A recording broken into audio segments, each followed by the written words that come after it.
Mendel का experiment क्या था, क्यों मेंडल को father of genetics and variation कहा जाता है। आफ्टर दैट हमने ये देखा कि मेंडल ने अपने पी के एक्सपेरिमेंट के बाद आगे अपनी एक्सपेरिमेंट कंटिन्यू की और उसने इनकम्प्लीट डोमिनेंस की बात कही, यानी समटाइम कभी कभी ऐसा होता है कि पूरी तरह से डोमिनेंस नहीं शो हो पाता है, जैसे कि मटर के प्लांट में हो रहा था, या तो टॉल या तो ड्राफ्ट। कभी कभी ऐसा होता है कि इनकम्प्लीट रेड और व्हाइट मिलकर के पिंक कलर का फ्लावर बना रहे थे, यानी इनकम्प्लीट डोमिनेंस भी शो होता है। इसके बाद देखिए आगे क्या हुआ। मेंडल के इस एक्सपेरिमेंट के बाद फिर मेंडल की नजर गई एक और ऑब्जर्वेशन पे, और वो ऑब्जर्वेशन क्या था, ह्यूमन में ब्लड ग्रुप। तो ह्यूमन में ब्लड ग्रुप उसने देखा कि ह्यूमन में जो ब्लड ग्रुप है वो ए बी टाइप का भी देखने के लिए मिलता है। उसे ये पता चला कि ह्यूमन में 3 प्रकार के जीन्स हैं जो कि इसके लिए उत्तरदायी हैं। पहला है जिसको कि उसने आई ए नाम दिया, दूसरा है जिसको उसने आई बी नाम दिया, और तीसरा है जिसको उसने आई निल नाम दिया या आई जीरो नाम दिया। ये 3 फैक्टर्स थे जो फैक्टर्स ह्यूमन में ब्लड ग्रुप डिसाइड करते थे। जब उसने इन तीनों फैक्टर के साथ में कॉम्बिनेशन बनाया तो उसने क्या कहा कि पहले वाले पेरेंट में से आई ए आए और अगले पेरेंट में से आई ए आए तो विदाउट डाउट ये ए ब्लड ग्रुप बनाएगा। उसी तरह से अगर पहले वाले में से आई ए आए और अगले वाले में से आई जीरो आए तो भी ये रिजल्ट ए देगा। सिमिलरली अगर आई बी और आई बी आएगा then the result will be B. IB और I nil आएगा, जीरो आएगा, then also the result will be IB। और अगर nil और nil आया, दोनों तरफ से nil और nil आया, the result will be O blood group, which will be I naught blood group। Now the question mark कहाँ पे खड़ा हुआ, जब उसने AB को देखा। उसकी अभी तक के कैलकुलेशन के अकॉर्डिंग या तो कंप्लीट डोमिनेंस होता है या तो इनकम्प्लीट डोमिनेंस होता है।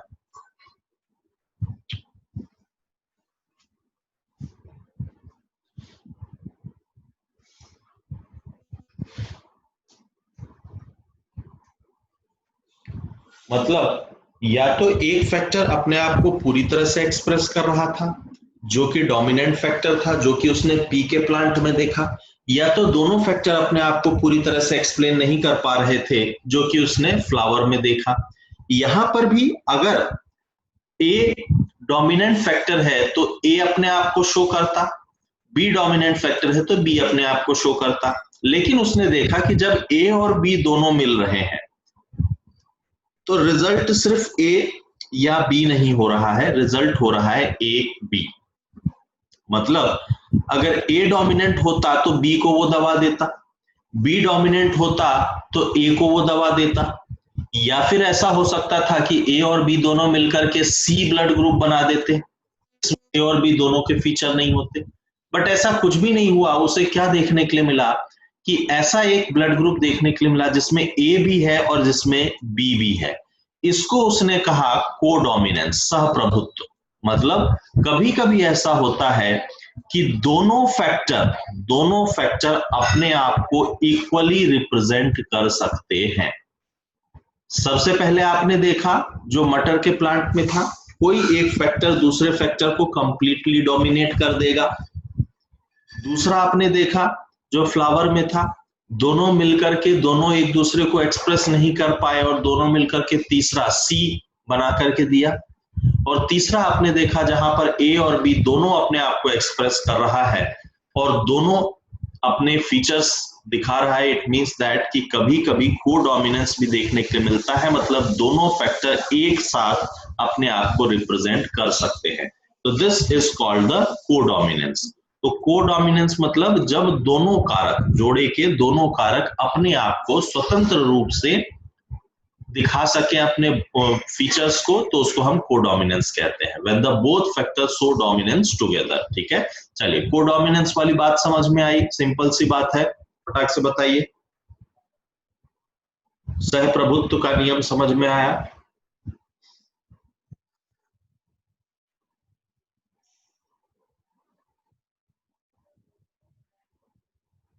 मतलब यहां तक हमारे पास मेंडल ने तीन चीजें दे दी, कौन कौन सी चीज? तो सबसे पहला मटर के प्लांट का एक्सपेरिमेंट, जहां पर उसने कहा कि पूर्ण रूप से ए बी को दबा देता है। फिर उसने फ्लावर के प्लांट का देखा, तो उसने कहा कि पूर्ण रूप से ए और बी दोनों मिल करके एक नया सी बना देते हैं। और तीसरा उसने देखा जहां उसने कहा कि ए और बी दोनों एक साथ अपने आप को एक्सप्रेस कर सकते हैं। ठीक है, चलिए अब देखिए तीसरा उसने जो एक्सपेरिमेंट किया, इसको कहते हैं डाई हाइब्रिड क्रॉस। ठीक है, डाई हाइब्रिड क्रॉस से उसने एक तीसरा नियम दिया, थर्ड लॉ। जो पहले दो लॉ उसने दिए थे, डोमिनेंसी और सेग्रीगेशन, उसके अलावा तीसरा इंपॉर्टेंट लॉ दिया जिसको कहते हैं लॉ ऑफ इंडिपेंडेंट असॉर्टमेंट, पूर्णतः स्वतंत्र विच्छेदन का नियम।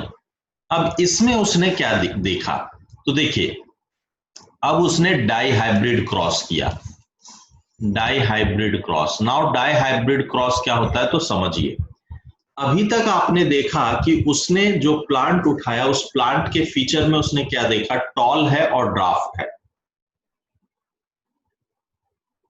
या तो प्लांट टॉल है या प्लांट ड्राफ्ट है, मटर के प्लांट। ये टॉल प्लांट हो सकता है, हमने देखे थे टोटल 7 फीचर्स थे, यानी स्टॉल प्लांट में 6 अलग अलग और भी फीचर होंगे, मटर का फ्लावर का कलर, पोजीशन। उसी तरह से ड्राफ्ट में भी 6 अलग अलग फीचर होंगे, बट इन 6 फीचर्स के बारे में उसने बिल्कुल भी नहीं सोचा। उसने सिर्फ एक ही फैक्टर देखा कि टॉल है और ड्राफ्ट है, बाकी 6 क्या है कोई मतलब नहीं है। इसको कहा उसने मोनो हाइब्रिड क्रॉस। ये है मोनो हाइब्रिड क्रॉस। लेकिन डाई हाइब्रिड क्रॉस में देखिए क्या किया, राउंड भी है और येलो भी है। दो चीजों पे बात हो रही है, देखिए राउंड भी है और येलो भी है, ग्रीन भी है और रिंकल्ड भी है। ये सिर्फ राउंड और ग्रीन नहीं है, ये सिर्फ येलो और रिंकल्ड नहीं है, राउंड भी है और येलो भी है, 2 फीचर है। रिंकल्ड भी है और ग्रीन भी है। मतलब अब उसके ऑब्जर्वेशन में कितने फीचर्स आ गए? 2 फीचर्स। तो जब ऑब्जर्वेशन में 2 फीचर्स आ गए तो उसको उसने कहा डाई हाइब्रिड क्रॉस। जब उसने ऑब्जर्वेशन में एक ही फीचर देखा तो उसको कहा मोनो हाइब्रिड क्रॉस। लेकिन जब ऑब्जर्वेशन में उसने 2 फीचर्स को एक साथ लिया तो इसको कहा उसने डाई हाइब्रिड क्रॉस। जब उसने डाई हाइब्रिड क्रॉस को सेम उसी तरह से किया, सेम उसी तरह से जैसा F1 जनरेशन, F2 जनरेशन जैसा अभी तक हमने देखा था, सब कुछ सेम सेम वैसा ही किया, तो देखिए उसको रिजल्ट क्या मिला। उसको रिजल्ट मिला 9^3 मतलब F2 जनरेशन में उसे 4 तरह के प्लांट मिले, 4 तरह के। किस अनुपात में? 9:3:3:1 के अनुपात में।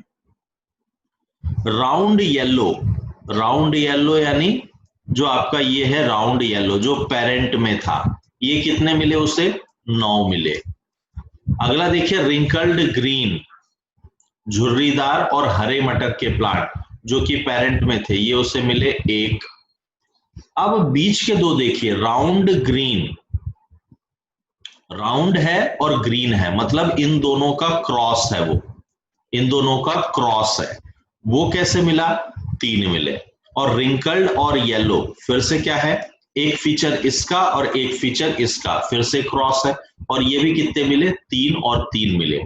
इसका मतलब ये निकल के आता है, इसका मतलब ये निकल के आता है कि जब दो डाई हाइब्रिड क्रॉस मिल रहे हैं, जैसे राउंड और येलो मिल रहे हैं और रिंकल्ड और ग्रीन मिल रहे हैं, तो राउंड का अलग अलग होना और येलो का अलग अलग होना, ध्यान दीजिए लॉ ऑफ सेग्रीगेशन, राउंड का अलग अलग होना, येलो का अलग अलग होना, उसी तरह से रिंकल्ड का, झुर्रीदार का अलग अलग होना और ग्रीन का अलग अलग होना बिल्कुल एक दूसरे पे डिपेंड नहीं करता है, क्योंकि अगर ये डिपेंड करता होता तो रिजल्ट में मुझे मिलता या तो राउंड येलो या तो राउंड ग्रीन, लेकिन रिजल्ट में मुझे दो ऐसे भी वेरिएंट मिल रहे हैं जो कि ना तो पेरेंट के ए की तरह है ना तो बी की तरह है।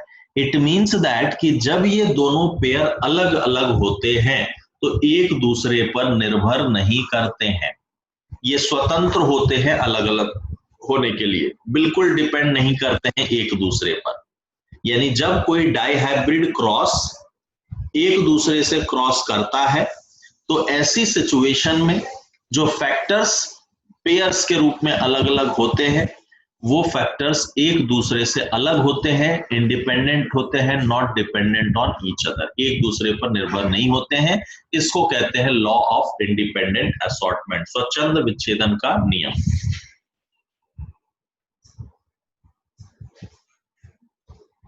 क्लियर है बात? फिर से समझिए, मेंडल ने जब डाई हाइब्रिड क्रॉस किया तो उसने देखा कि जो पेरेंट ब्रीड थी उसके अलावा उसको कुछ अदर ब्रीड भी देखने के लिए मिली, और किस रेशियो में देखने के लिए मिली? पेरेंट और अदर का रेशियो क्या था? 9:3:1।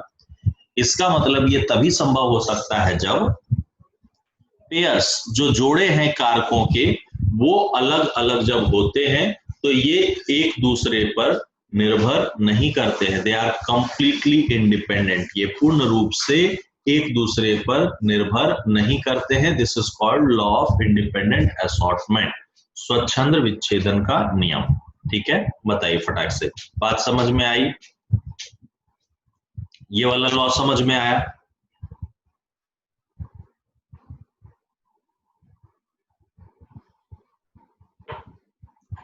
बताइए, आपको पेपर में लिखना है कि जब मेंडल ने डाई हाइब्रिड क्रॉस किया तो उसने देखा कि नई ब्रीड्स भी बन रही हैं, किस रेशियो में? हाँ समझिए,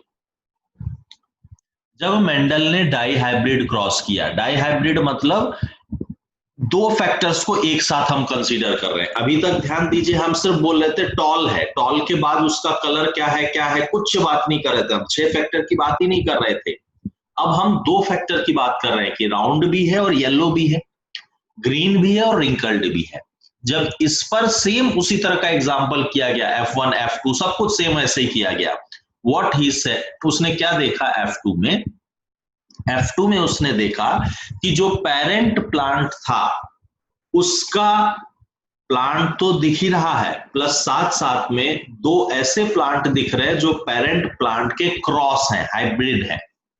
यानी मेरे पास पेरेंट में था राउंड और येलो, और मेरे पास पेरेंट में पेरेंट मतलब शुरू की बात कर रहा हूं, तो पेरेंट में था राउंड येलो और पेरेंट में था रिंकल्ड ग्रीन। तो ठीक है भैया, राउंड येलो और रिंकल्ड ग्रीन दिखाई दे, बात समझ में आती है, लेकिन रिजल्ट में उसको क्या दिखाई दे रहा है कि इन दोनों का मिलावटी रूप या संकरण जिसको कहते हैं हाइब्रिडाइजेशन, वो भी दिख रहा है। देखिए राउंड और ग्रीन मतलब राउंड यहां से उठाया उसने और ग्रीन ये वाला उठा लिया, और दिख रहा है रिंकल्ड और येलो, तो रिंकल्ड उसने यहां से उठाया और येलो यहां से उठा लिया। मतलब ये तभी संभव हो सकता है जब इनका अलग अलग होना, इस राउंड का अलग होना और येलो का अलग अलग होना, एक दूसरे से कंप्लीटली फ्री हो, इंडिपेंडेंट हो। तो मेंडल ने जब डाई हाइब्रिड क्रॉस किया तो उसने एक नियम दिया, जिस नियम को कहते हैं लॉ ऑफ इंडिपेंडेंट असॉर्टमेंट, जिसके अकॉर्डिंग डाई हाइब्रिड क्रॉस में फैक्टर्स का अलग अलग होना कंप्लीटली इंडिपेंडेंट है, एक दूसरे पर निर्भर नहीं करता है। क्लियर है? प्रशांत रिप्लाई कीजिए, बाकी सभी लोग भी बताइए, डाई हाइब्रिड क्रॉस क्लियर है आपको? ठीक है, तो इंडिपेंडेंट असॉर्टमेंट का नियम सिर्फ इतना कहता है कि दोनों फैक्टर्स का अलग अलग होना एक दूसरे पे डिपेंडेंट नहीं है, फ्री है, दोनों अलग है, अपने अपने हिसाब से अलग अलग हो सकते हैं। ठीक है, चलिए, वेरी गुड। चलिए अब आगे बढ़ते हैं। नेक्स्ट देखिए, अभी हमने जो कहा इसमें हमने कहा कि एक जीन से एक पीढ़ी से दूसरी पीढ़ी तक, एक पीढ़ी से दूसरी पीढ़ी तक फैक्टर्स मूव करते हैं। अभी कहा आपने एक जनरेशन से दूसरे जनरेशन तक फैक्टर्स जो हैं ये मूव करते हैं, और इन फैक्टर्स को हमने अब क्या कहने लगे, हम जीन कहने लगे। इन फैक्टर को हमने नाम क्या दे दिया, तो जीन नाम दे दिया। मतलब एक पीढ़ी से दूसरी पीढ़ी तक, ए से बी तक जब जाएगा तो ये जीन ट्रांसफर होगा, बी से सी को जाएगा, सी से डी को जाएगा, तो ये जीन क्या होता है, एक जनरेशन से दूसरे जनरेशन को जाता है, ट्रांसफर होता है। लेकिन कभी कभी क्या होता है कि जब ये ट्रांसफर होता है तो इसमें किसी प्रकार की कोई गलती हो सकती है, किसी प्रकार की कोई प्रॉब्लम क्रिएट हो सकती है। देखिए, बदलाव हो सकता है, किसी प्रकार का कोई चेंज हो सकता है। अब ये चेंज या तो किसी नेगेटिव साइड में लेके चला जाएगा, या तो किसी नेगेटिव साइड में लेके चला जाएगा, या तो किसी नेगेटिव साइड में लेके नहीं जाएगा। मैंने यहां पे ध्यान दीजिए, पॉजिटिव साइड नहीं बोला है, मैंने क्या बोला है, या तो नेगेटिव साइड लेके नहीं जाएगा। क्या मैं बोल रहा हूं समझिए। एक मदर और फादर है, एक फादर है और एक मदर है, ठीक है। अब जो बेबी हो रहा है, इस बेबी में कुछ फीचर फादर के आए, कुछ फीचर मदर के आए, ठीक है, ये कॉम्बिनेशन बनकर के आया। इस सिचुएशन में सब कुछ इसके पास एक नॉर्मल इंसान की तरह है। दो हाथ हैं, दो पैर हैं, दो आंखें हैं, दो कान है, हार्ट है प्रॉपरली डेवलप्ड, ब्रेन है properly developed, everything as a common person, एक नॉर्मल इंसान की तरह है। मतलब यहां से और यहां से जब फैक्टर्स आए होंगे, अगर ये सेम आए होते, समझिए एग्जैक्टली सेम आए होते, तो ये बेबी जो है, ये baby exactly same carbon copy होता मदर फादर का, बट नहीं है। इसका मतलब ये है कि जब इन दोनों में से जीन्स मिल करके इसमें आए होंगे, तो इसमें कुछ बदलाव आया होगा, इसमें कुछ चेंज आया होगा, तभी तो वो एग्जैक्टली कार्बन कॉपी नहीं दिख रहा है, समझ रहे हैं।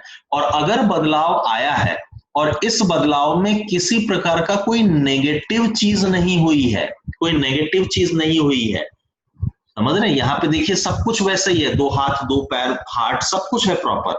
मैं यहाँ पॉजिटिव क्यों नहीं कह रहा हूं, क्योंकि ऐसा कभी नहीं होता है कि फादर के दो हाथ है, मदर के दो हाथ है, बेबी के 5 हाथ हो जाएंगे, बेबी के 4 आंखें हो जाएंगी, 2 हार्ट हो जाएगा। This is not possible. अगर सब कुछ सेम है without any negative impact, then it is normal, normal है। बट कभी कभी क्या होता है, कभी कभी क्या होता है कि कुछ नेगेटिव इम्पैक्ट आ जाते हैं। कभी कभी ये बदलाव इस प्रकार से हो सकता है कि कुछ नेगेटिव इम्पैक्ट आ जाते हैं, तो उन नेगेटिव इम्पैक्ट को हम पढ़ते हैं, क्योंकि ये क्या करते हैं, एक स्पेसिफिक टाइप की प्रॉब्लम बना देते हैं, एक स्पेसिफिक टाइप की समस्या खड़ी कर देते हैं, इसलिए इन नेगेटिव चीजों को हम पढ़ते हैं। इसको कहते हैं हम म्यूटेशन, इसको कहते हैं हम म्यूटेशन, ठीक है, इसको कहते हैं उत्परिवर्तन। म्यूटेशन क्या प्रोसेस है, म्यूटेशन प्रोसेस का मतलब है जब जब जीन्स एक जनरेशन से दूसरे जनरेशन में पास ऑन होते हैं, तब संभवतः पॉसिबिलिटीज आर देयर कि इसमें किसी प्रकार का कोई चेंज आ जाए। और ये चेंज क्योंकि जीन्स में आया है, क्योंकि जीनोटाइप में आया है, इसलिए ये चेंज फिनोटाइप में भी आएगा, भौतिक प्रक्रिया में भी आएगी। इस प्रक्रिया को कहते हैं म्यूटेशन। क्लियर है, बात समझ में आई, म्यूटेशन किसको कहते हैं, म्यूटेशन किसको कहते हैं समझ में आया। उत्परिवर्तन क्या कहते हैं, जब एक पीढ़ी से दूसरी पीढ़ी जीन्स जाती है तो संभवतः इसके प्रकार में, इसके आकार में बदलाव आ सकता है, और क्योंकि जीन्स में बदलाव आ गया है तो निश्चित रूप से इसके फिजिकल कैरेक्टर में भी बदलाव आ जाएगा। इसको हम कहते हैं म्यूटेशन, ठीक है। चलिए बताइए फटाक से, म्यूटेशन समझ में आया। तो मैं आगे बढ़ूं। उत्परिवर्तन क्या चीज होता है, समझ में आया आपको? गुड। सिंपल सा कॉन्सेप्ट है, जब जीन में किसी प्रकार का बदलाव आ जाए तो। ठीक है जी। अब आगे देखिए, ये बदलाव किस प्रकार से आ सकता है। तो हम दो प्रकार से इस बदलाव को ऑब्जर्व करते हैं, हम टू टाइप से इस चेंज को देखते हैं, दो प्रकार से इस बदलाव को ऑब्जर्व करते हैं। कौन कौन से दो प्रकार हैं, तो समझिए। आपने पढ़ा होगा कि ह्यूमन में, मनुष्यों में 46 क्रोमोसोम्स होते हैं। ठीक है, क्रोमोसोम्स कैसा, जो आपने ऐसा देखा था। इसी क्रोमोसोम्स के इस छोटे से टुकड़े को, ये क्रोमोसोम्स किन से मिलकर के बना है, ये क्रोमोसोम्स डीएनए से मिलकर बना है। हम डिटेल में स्ट्रक्चर ऑफ डीएनए पढ़ेंगे अभी आगे। तो ये क्रोमोसोम डीएनए से मिलकर बना है, और इसी डीएनए के हर स्टैंड को कहते हैं हम जीन, इसी को कहते हैं हम जीन।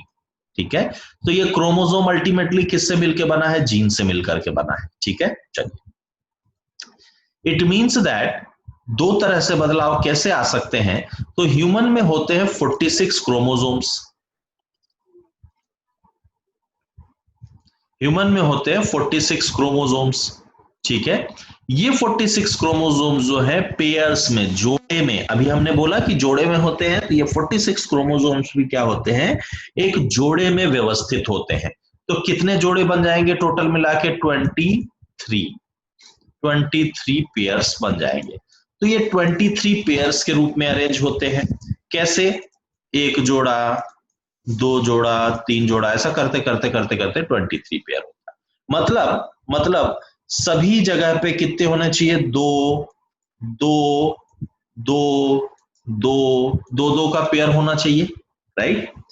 पहला तो चेंज ऐसे आ सकता है कि ये दो दो का पेयर किसी कारणवश दो न होकर के दो से अलग हो गया, दो न होकर के दो से अलग हो गया, या तो कोई एक एडिशनल क्रोमोसोम आ गया, ध्यान दीजिए, या तो कोई एक एडिशनल क्रोमोसोम आ गया, अतिरिक्त गुणसूत्र आ गया, या तो कोई एक गुणसूत्र नहीं आ पाया। मतलब दो की जगह पे या तो तीन आ गया, या फिर दो की जगह पे एक ही आ पाया। मतलब जो बच्चा बेबी डेवलप होगा, उसमें या तो 46 प्लस वन यानी 47 क्रोमोसोम हो गए, या फिर 46 माइनस वन यानी 45 क्रोमोसोम हो गए। ये दोनों स्थितियां एक प्रॉब्लम को क्रिएट करती हैं। यानी पहला तो प्रॉब्लम कैसे आ सकता है कि क्रोमोसोम के नंबर चेंज हो जाए, दो की जगह एक हो जाए या दो की जगह तीन हो जाए। ऐसी स्थिति में जो प्रॉब्लम खड़ी होती है, जो समस्या खड़ी होती है, उसको कहते हैं क्रोमोसोमल डिसऑर्डर। उसको कहते हैं हम क्रोमोसोमल डिसऑर्डर या गुणसूत्र विकार। क्यों? क्योंकि ये गुणसूत्रों की संख्या के कारण आ रहा है, इसलिए हम इनको कहते हैं गुणसूत्र विकार। तो पहला तो प्रॉब्लम आ सकता है अगर गुणसूत्र की संख्या बदल जाए तो। और दूसरा क्या प्रॉब्लम आ सकता है कि यदि संख्या नहीं बदली है, संख्या सब कुछ सेम है, एज इट इज है, लेकिन गुणसूत्रों के, क्रोमोसोम्स के स्ट्रक्चर में बदलाव आ गया। मान लेते हैं ऐसा क्रोमोसोम था, ये हो कैसा गया, ऐसा हो गया। ये देखिए यहां से इतना सा हिस्सा गायब हो गया। तो अगर इनके स्ट्रक्चर में बदलाव आ जाए, इनको कहेंगे हम जेनेटिक डिसऑर्डर। देखिए नॉर्मली दोनों जेनेटिक डिसऑर्डर है, दोनों को अगर हम बात करें तो दोनों जेनेटिक डिसऑर्डर है, क्योंकि ये भी जीन्स में बदलाव के कारण है, और क्रोमोसोम के नंबर चेंज हो रहे तो भी जीन्स में बदलाव होंगे। तो वास्तव में दोनों जेनेटिक डिसऑर्डर है, लेकिन फिर भी अलग अलग करने के लिए हमने इनको क्या बोल दिया है, this is called as genetic disorder. ठीक है, जो कि जीन के स्ट्रक्चर के कारण हो रहा है, या ऐसा हम लिख सकते हैं कि पहला जीन के स्ट्रक्चर के कारण और दूसरा क्रोमोसोम के नंबर के कारण, स्ट्रक्चर में बदलाव या फिर नंबर में बदलाव। ठीक है, तो दोनों प्रकार के कुछ प्रॉब्लम्स के बारे में हम पढ़ेंगे, जो कि हमारे सिलेबस के अकॉर्डिंग है। सभी नहीं पढ़ेंगे, बहुत सारे हैं, सभी नहीं पढ़ेंगे, कुछ के बारे में पढ़ेंगे। पहला क्लास जिसमें स्ट्रक्चर में बदलाव आएगा, दूसरा क्लास जिसमें नंबर में बदलाव आएगा।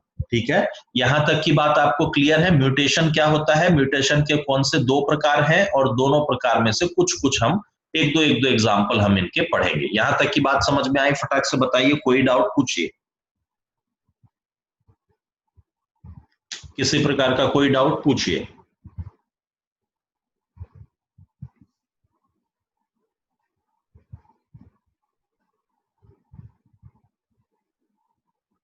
यस प्रशांत, मोर और लेस क्रोमोसोम कैन कम, बिल्कुल सही है, आ सकते हैं, और अभी हम इसको देखेंगे भी। More than one, yes yes yes, आ सकते हैं, अभी हम देखेंगे। एक मिनट, आप ये जो पूछ रहे हैं मोर देन वन और लेस देन वन, इसका मतलब हम बात कर रहे हैं 46 प्लस वन और 46 माइनस वन का, या आप ये बोल रहे हैं कि 46 प्लस टू और 46 प्लस थ्री, ऐसा कुछ? ध्यान दीजिए, सिर्फ यही होता है 46 प्लस वन या फिर 46 माइनस वन, नहीं नहीं नहीं, no no, it will be either 46 plus one, either 46 minus one.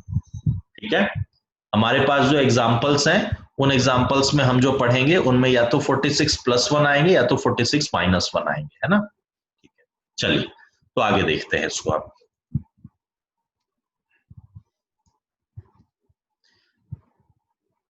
तो सबसे पहला देखिए, सबसे पहला जो हमारे पास है, इसका नाम यहां पे ऊपर चला गया है, इसका नाम है कलर ब्लाइंडनेस।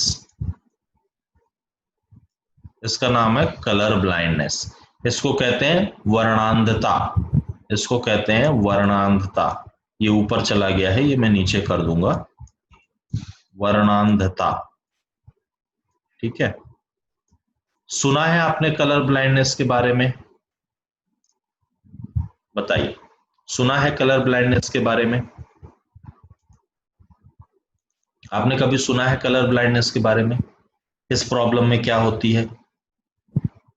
इस समस्या में, बिल्कुल सही है, इस समस्या में एक व्यक्ति जो भी इस समस्या से वो रहता है, नॉट डिफरेंशिएट बिटवीन कलर, बिल्कुल सही, बिल्कुल सही है, जो बहुत ज्यादा मिलते जुलते कलर है, बहुत ज्यादा कॉन्ट्रास्टिंग कलर है, बहुत ज्यादा मिलते हुए कलर है ना, वो कलर में हम डिफरेंशिएट नहीं कर पाते। जैसे ब्लू और वायलेट, कई लोगों को आप दिखाओगे ब्लू कलर, जो बाकियों को ब्लू दिख रहा है, वो क्या बोलेंगे, वायलेट दिख रहा है मेरे को। वायलेट दिखाओगे तो बोलेंगे ब्लू दिख रहा है मेरे को। उनको रेड दिखाओगे तो बोलेंगे पिंक दिख रहा है मेरे को। पिंक दिखाओगे तो बोलेंगे रेड दिख रहा है मेरे को। तो दे आर नॉट, वो स्पेसिफिकली बहुत ज्यादा क्लोज कलर में, बहुत ज्यादा मिलते जुलते रंगों में वो क्या करते हैं, एक डिफरेंस क्रिएट नहीं कर पाते हैं। ऐसी प्रॉब्लम को कहते हैं कलर ब्लाइंडनेस। ठीक है, इस प्रॉब्लम को कहते हैं कलर ब्लाइंडनेस। अब समझिए ये कलर ब्लाइंडनेस होता क्यों है।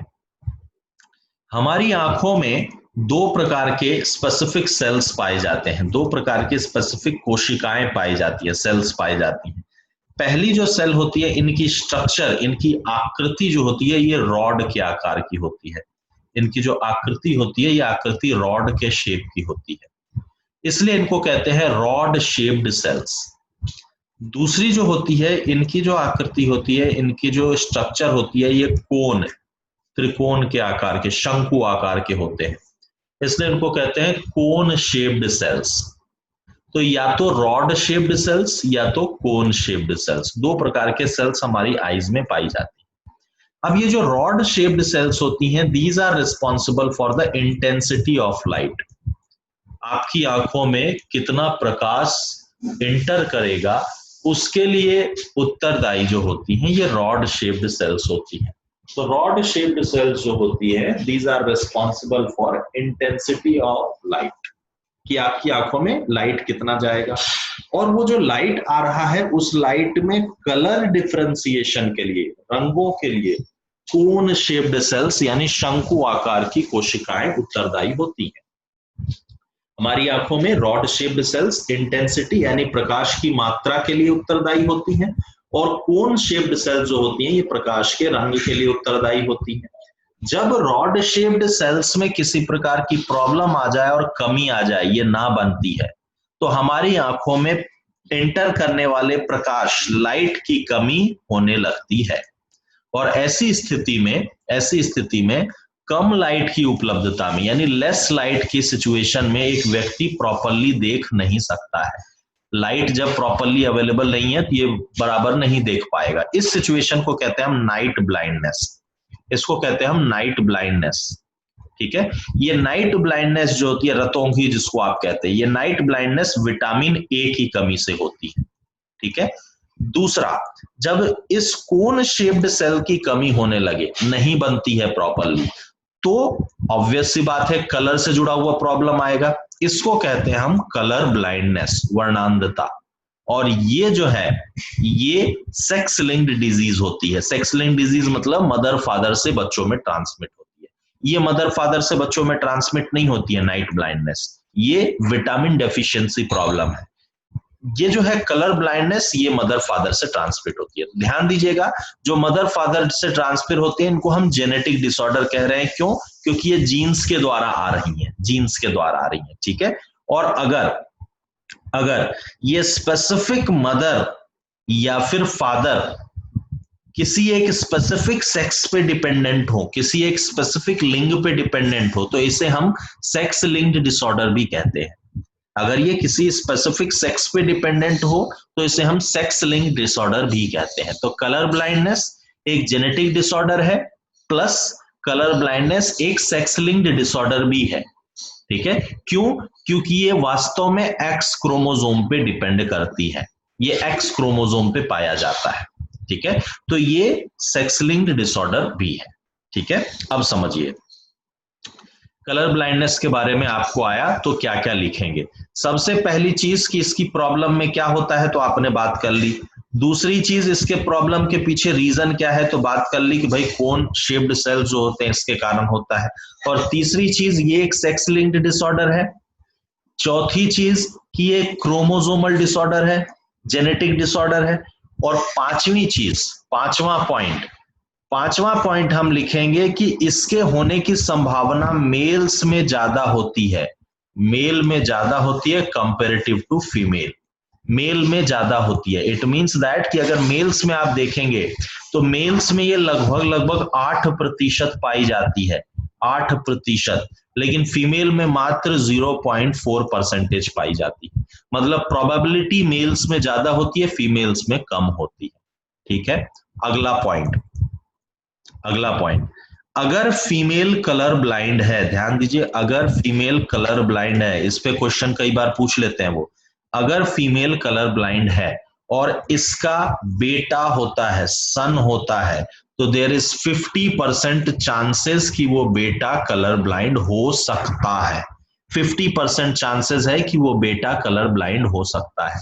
लेकिन अगर इसकी बेटी होती है, डॉटर होती है, तो उसके कलर ब्लाइंड होने के चांसेस रेयर हैं, बिल्कुल मिनिमम है, बिल्कुल मिनिमम, ना के बराबर, ना के बराबर।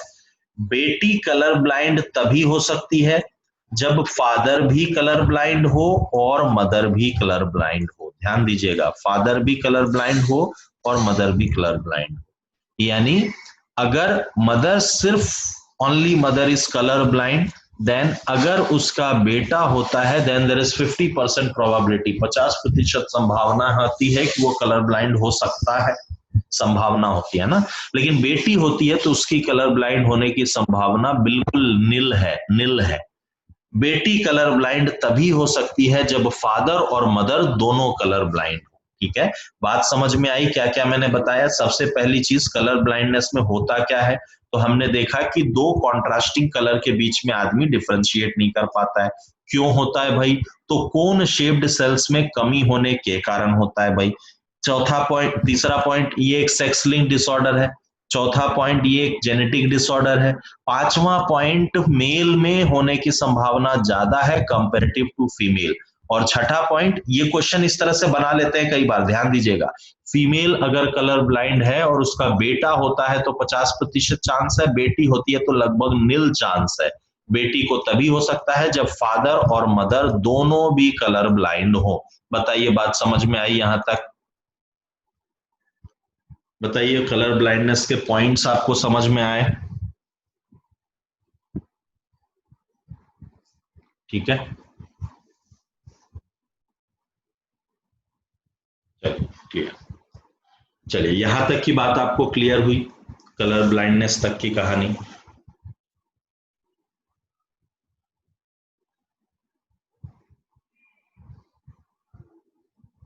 क्लियर है यहां तक की बात? ठीक है, वेरी गुड वेरी गुड। चलो आज की क्लास को हम यहीं तक रखेंगे, ठीक है। नेक्स्ट क्लास में फिर हम आगे की और एब्रीविएशंस के बारे में पढ़ेंगे और आगे जो प्रॉब्लम्स है उनके बारे में पढ़ेंगे, ठीक है। तो आज हमने पढ़ा कोडोमिनेंस, आज हमने पढ़ा law of independent assortment, dihybrid cross क्या है, लॉ ऑफ इंडिपेंडेंट असॉर्टमेंट क्या है, म्यूटेशन क्या है, जेनेटिक डिसऑर्डर कितने प्रकार के हो सकते हैं, स्ट्रक्चर के आकार और नंबर के आधार, स्ट्रक्चर के आधार पे एक कलर ब्लाइंडनेस हमने पढ़ा। आज की क्लास में कोई कहीं डाउट बताइए फटाक से।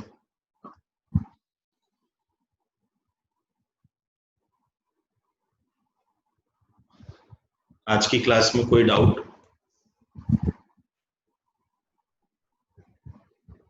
चलिए गुड, बाकी लोग भी रिप्लाई कीजिए भाई, अगर कोई आपको डाउट है तो आप बताइए, है ना। चलिए वेरी गुड। इसके आगे की डाउट्स अपन, इसके आगे की चीजें अपन कल देखेंगे, ठीक है। चलिए okay, thank you very much.